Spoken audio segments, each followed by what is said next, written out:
Revelation's silence about America isn't an accident. It's a prophetic clue.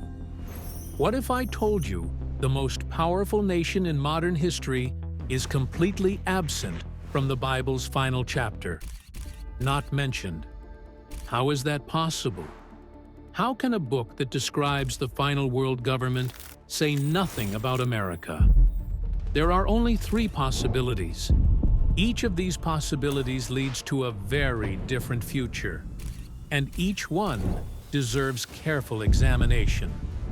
But here's what makes this investigation unsettling, and this will become critical when we reach reason number 3. The answer might not be what any American wants to hear.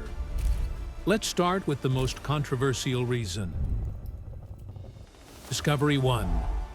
Mystery Babylon. The system behind the name. Now we come to the most controversial and disturbing part of this entire discussion. Revelation chapters 17 and 18 describe a global power called Mystery Babylon the Great. And the characteristics of this power are so specific, so detailed, and so shocking that when you line them up against modern nations, only one fits every single description. But before we get there, we need to understand what Babylon actually is in Revelation. First, let's be clear about what it's not. Mystery Babylon is not ancient Babylon. The city of Babylon fell to the Medes and Persians in 539 BC. By the time John wrote Revelation around 95 AD, Babylon had been in ruins for over 600 years. It was a ghost town, a shadow of its former glory. So when John writes about Babylon's future fall, he's not talking about a city that had already fallen centuries earlier. But here's what's truly significant. The name Babylon is symbolic. It represents a system, a spirit, a way of operating that transcends any single city or empire. Second, Mystery Babylon is not merely Rome, though many scholars have tried to make that connection. Rome certainly fits some of the descriptions. It was a powerful empire. It persecuted Christians. It sat on 7 hills. But Rome fell in the 5th century AD, and the events of Revelation 17 to 18 clearly describe something future, something final, something that happens right before Christ's return. So if Mystery Babylon isn't ancient Babylon, and it isn't Rome, what is it? Revelation tells us clearly. It's a system, a global power, a final manifestation of everything Babylon has always represented: pride, rebellion, economic dominance, cultural influence, and sudden destruction. But here's what makes this identification so critical, and you'll see exactly why. Whoever this power is, the entire world depends on her. When she falls, the world doesn't celebrate. They mourn. They weep. They stand in shock because they can't imagine life without her. Let me show you what Revelation actually says. Revelation 17, 1-2 introduces her this way. Come, I will show you the judgment of the great harlot, who sits on many waters, with whom the kings of the earth committed fornication, and the inhabitants of the earth were made drunk with the wine of her fornication. Notice the language. This isn't a description of a small regional power. This is a nation with global influence. She sits on many waters, which Revelation 17:15 tells us represents peoples, multitudes, nations, and tongues. Her influence is worldwide. The kings of the earth commit fornication with her. That's the language of political and economic alliances. Nations enter into agreements with her, depend on her, partner with her. But here's what's truly disturbing, and this will become absolutely clear when we examine cultural corruption. The inhabitants of the earth are made drunk with the wine of her fornication. Think about that image. To be drunk means to be intoxicated, to lose your ability to think clearly. to be influenced and controlled by something outside yourself. This power doesn't just dominate militarily. It dominates culturally. It exports a way of life, a set of values, a vision of the world that other nations consume until they can't imagine living any other way. And then Revelation 18 gives us even more details. Verse 3 says, "For all the nations have drunk of the wine of the wrath of her fornication. The kings of the earth have committed fornication with her, and the merchants of the earth have become rich through the abundance of her luxury." Economic dominance. The merchants of the earth have become rich through her. This isn't a nation that's just wealthy. It's a nation that makes other nations wealthy. Global trade flows through her economy. When she prospers, the world prospers. When she falls, the world mourns. But here's what should terrify anyone paying attention. Verse 7 reveals her attitude. "In the measure that she glorified herself and lived luxuriously, in the same measure give her torment and sorrow. For she says in her heart, I sit as queen, and am no widow, and will not see sorrow." Pride, arrogance, a belief that she is untouchable, permanent, invincible. She sees herself as a queen who will never experience loss or destruction. And then comes the most chilling description of all. Verses 9 to 10 describe the reaction to her fall. "The kings of the earth who committed fornication and lived luxuriously with her will weep and lament for her when they see the smoke of her burning, standing at a distance for fear of her torment, saying, Alas, alas, that great city Babylon, that mighty city, for in 1 hour your judgment has come." But here's what makes this absolutely devastating. In 1 hour, not 1 year, not 1 month, not 1 week. In 1 single hour, this massive global power is completely destroyed. And the world doesn't celebrate. They mourn. They weep. They stand at a distance in fear and shock because they can't believe what they're seeing. So here's the question we have to ask honestly and soberly. What nation in history fits every single one of these characteristics? Global influence, economic dominance, cultural intoxication, overwhelming pride, the capacity to fall so quickly and so completely that the entire world stands in shock, who sits as queen and believes she will never see sorrow. And whoever fits all these details must be taken seriously. Let's talk about money. Because if there's one thing that defines Mystery Babylon more than anything else, it's economic dominance. Revelation 18:11 says this, "And the merchants of the earth will weep and mourn over her, for no one buys their merchandise anymore." Think about that statement. When this power falls, global commerce collapses. The merchants of the earth weep because their buyer is gone. No one purchases their goods anymore. The entire system that made them wealthy has vanished in an hour. But here's what makes this so prophetically specific. This isn't describing a regional economy. This is describing the economic heart of the world. The buyer, the consumer, the nation whose appetite drives global trade. So let's ask the obvious question. What nation controls global commerce today? The answer is undeniable: the United States of America. Dollar dominance isn't just about trade, it's about control.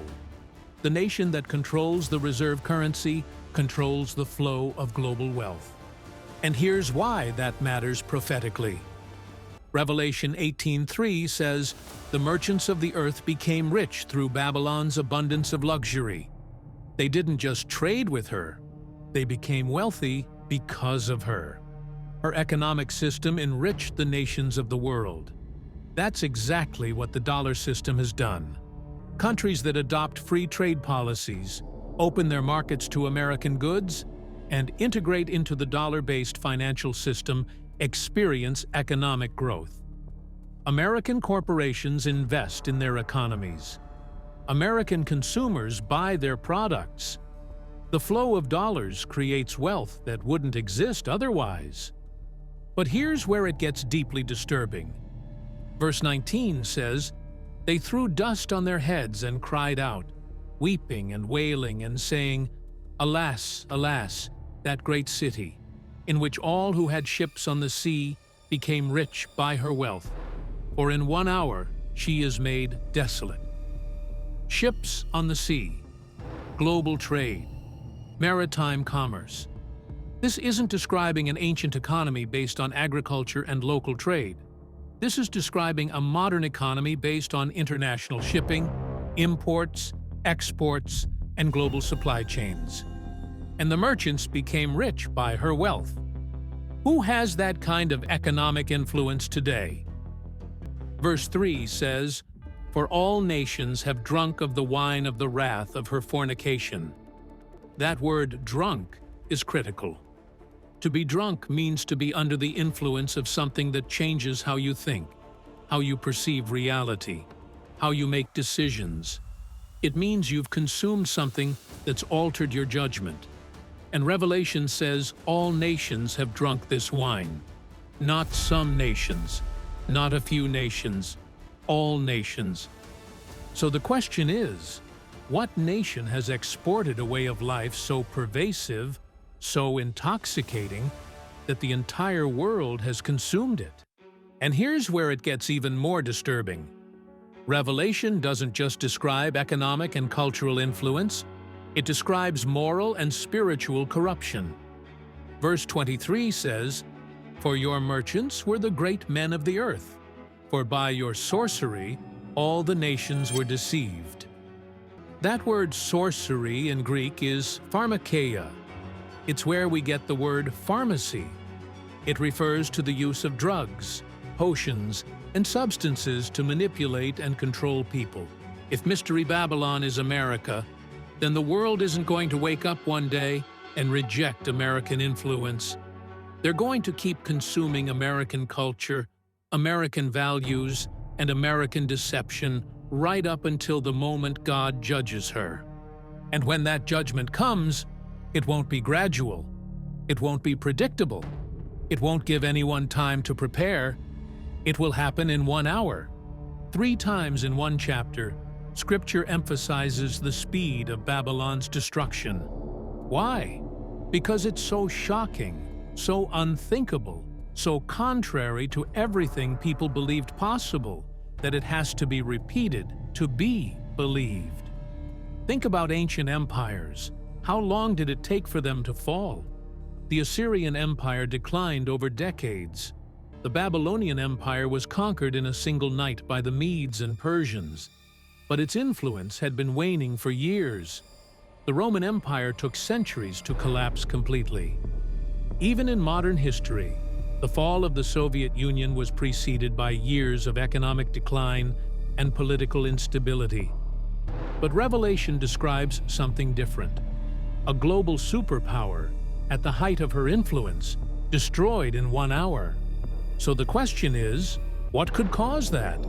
What kind of destruction could bring down the most powerful nation on earth in 60 minutes? Let's think about this practically. For a nation to fall in 1 hour, the destruction would have to be sudden.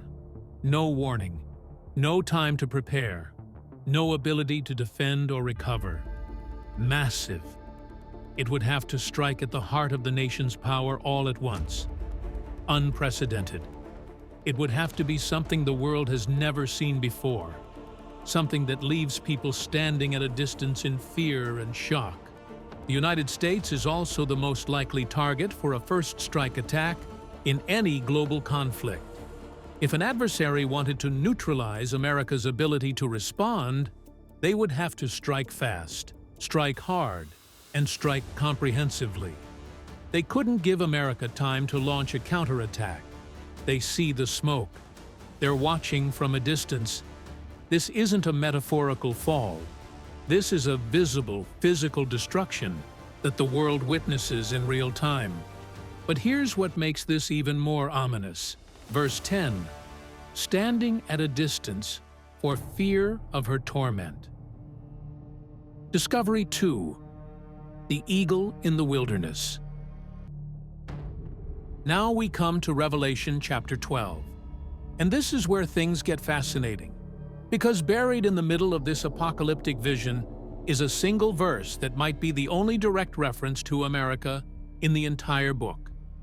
Revelation 12:14 says this, "But the woman was given 2 wings of a great eagle, so that she might fly into the wilderness to her place, where she is nourished for a time and times, and half a time, from the presence of the serpent." Let me set the scene for you. John sees a woman clothed with the sun, with the moon under her feet, and a crown of 12 stars on her head. This woman represents Israel. She gives birth to a male child who will rule all nations with a rod of iron. That's Jesus Christ.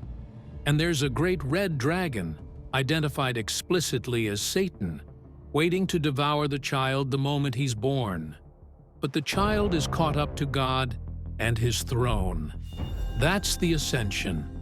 And the woman flees into the wilderness, where God has prepared a place for her.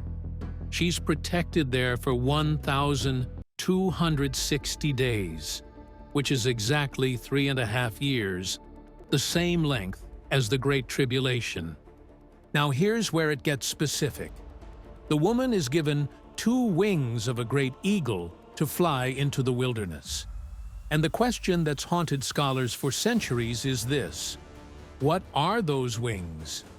There are 2 primary interpretations, and both of them matter. The first interpretation is symbolic. The wings represent God's supernatural protection. This view points to Exodus 19:4, where God told Israel, "You yourselves have seen what I did to the Egyptians, and how I bore you on eagle's wings and brought you to myself." It's a metaphor for divine deliverance. God himself carries his people to safety. And that's a perfectly valid interpretation. God certainly can and does protect his people supernaturally. But here's where it gets interesting. The second interpretation is literal, and it suggests that the great eagle might represent a specific nation known for its eagle symbolism, a nation powerful enough to transport and protect Israel during the tribulation period. But here's what makes this interpretation so compelling, and this will connect directly to Discovery 3 about America's temporary role. The language isn't just eagle, it's great eagle, not a small bird, not a common bird, a great eagle, a symbol of overwhelming power and protection. Consider this fact. Of all the nations in history, only one has adopted the eagle as its primary national symbol and maintained it for centuries: the United States of America. The bald eagle was officially adopted as the national emblem in 1782. It appears on the Great Seal, on currency, on government buildings, and as the symbol of American power and protection. No other modern nation is as closely identified with the eagle as America. So the question becomes, is this just coincidence? Or is Revelation 12:14 giving us a hint about America's role in the end times? But here's what's truly fascinating, and this connects to what we'll discover about America's economic dominance in Discovery 5. Throughout history, symbols matter in prophecy. When Daniel saw beasts representing kingdoms, each beast had identifying characteristics. Let's look at the evidence. Throughout the 20th and 21st centuries, America has been Israel's most consistent ally and protector. In 1948, the United States was one of the first nations to recognize Israel as a sovereign state. Since then, America has provided billions of dollars in military aid, defended Israel diplomatically in the United Nations with veto power, and maintained a strategic alliance that has helped ensure Israel's survival in a hostile region. If you were to ask, what nation has carried Israel on wings and protected her from destruction? The answer would be America. But here's what makes this even more prophetically significant. Revelation 12 doesn't show the eagle ruling or reigning or conquering. It shows the eagle helping Israel escape. The role is temporary. The protection is for a specific time period.